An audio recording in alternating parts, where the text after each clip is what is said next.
Vamos explorar alguns dos conceitos fundamentais sobre bancos de dados e por que eles são tão importantes para o mundo da tecnologia e dos negócios. Vamos começar pelo básico. O que são dados? Pensem neles como fatos brutos sem um significado imediato. Podem ser números, textos, imagens, enfim, qualquer coisa. Por exemplo, um número, um nome ou uma data qualquer.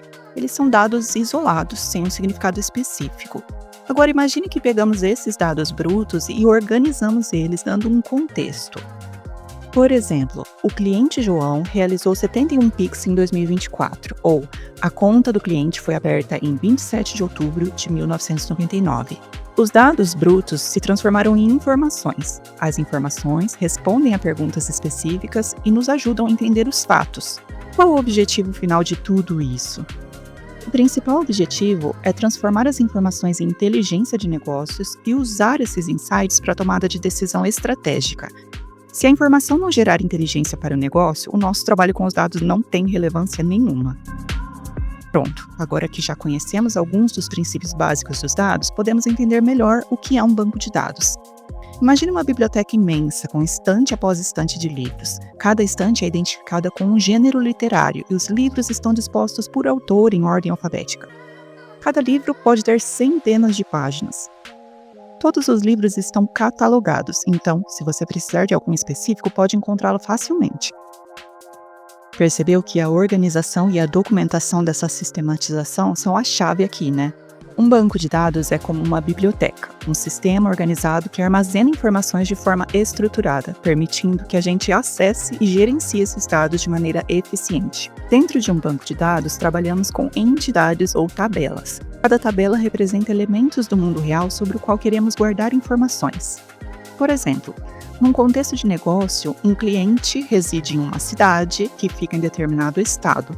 Cada um desses elementos representa uma entidade ou tabela que reúne informações específicas de forma estruturada e padronizada e compõe o cadastro do cliente, de forma a facilitar o resgate das informações quando necessário. Cada representação individual de uma entidade possui características próprias que as qualificam e distinguem de outras entidades. Isso é o que chamamos de atributos. As tabelas normalmente são representadas nesse formato estruturado em linhas e colunas, onde cada linha representa um registro com dados de um indivíduo da tabela e cada coluna representa um atributo. Agora vamos falar sobre um tipo de banco de dados, que é o banco de dados relacional. Imagine que você está prestes a adquirir um produto ou serviço de uma empresa pela primeira vez.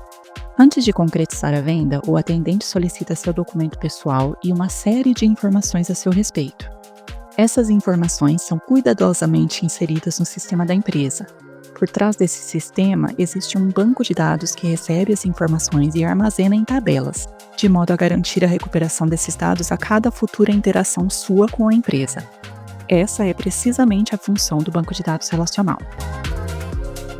A estrutura de um banco de dados relacional permite unir informações de diferentes tabelas através do que chamamos de chaves.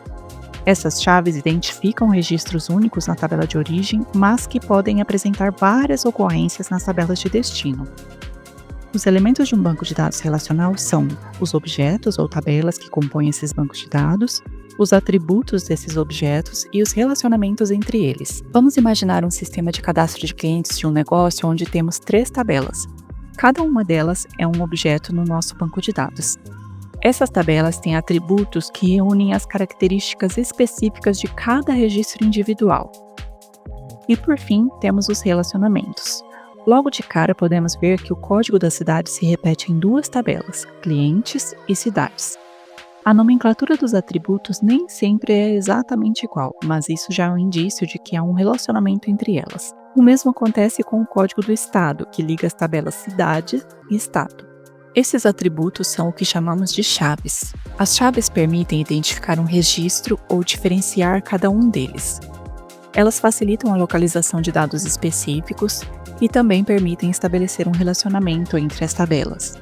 No nosso caso, os estados se originam da tabela estado, portanto a ocorrência de um determinado estado é única na tabela de origem, mas podemos ter várias cidades desse mesmo estado na tabela de destino. Da mesma forma, cada cidade com seu respectivo estado tem ocorrência única na tabela cidades, mas podemos ter vários clientes de uma mesma cidade. Temos dois tipos de chaves, primárias e estrangeiras. A chave primária, ou primary key em inglês, é a chave principal de uma tabela. É a coluna que garante a unicidade das linhas. Ainda que nós tenhamos clientes homônimos, o código de cadastro é único, ele não se repete. Cada tabela pode ter apenas uma chave primária, ainda que ela possa ser a combinação de mais de um atributo. Já as chaves estrangeiras, ou foreign keys em inglês, são colunas que fazem referência a valores da chave primária de outra tabela. Por exemplo, o código da cidade na tabela clientes faz referência às cidades previamente cadastradas na tabela cidades. A partir disso, podemos identificar no nosso banco de dados quais são as chaves primárias de cada uma das tabelas e as chaves estrangeiras com suas respectivas origens. Agora você pode me perguntar, por que não simplificar e trazer logo todas essas informações em uma única tabela clientes? Imagine que cada atendente da empresa cadastra a informação de um jeito, sem seguir uma norma de minúscula e maiúscula ou de acentuação. Isso caracteriza uma despadronização dos dados. Essa falta de padronização dificulta o agrupamento de informações para emitir relatórios, por exemplo. Chamamos esse processo de organização dos dados de normalização. A normalização consiste em dividir grandes tabelas em tabelas menores e relacionadas, seguindo regras específicas para reduzir a redundância, garantir a integridade dos dados e tornar o banco de dados mais eficiente.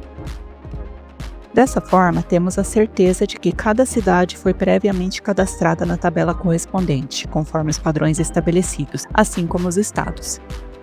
E ainda isso possibilita a utilização desses dados por outras tabelas, como por exemplo, para o cadastro de agências bancárias de uma instituição. Outro conceito importante é a documentação do banco de dados. Imagine agora uma biblioteca completamente desorganizada, ou pelo menos sem um sistema claro de organização. Quanto tempo você levaria para encontrar todos os livros que precisa para o seu artigo acadêmico? O sistema de catálogo de uma biblioteca é um exemplo de documentação que informa as características de cada livro e onde encontrar determinado exemplar.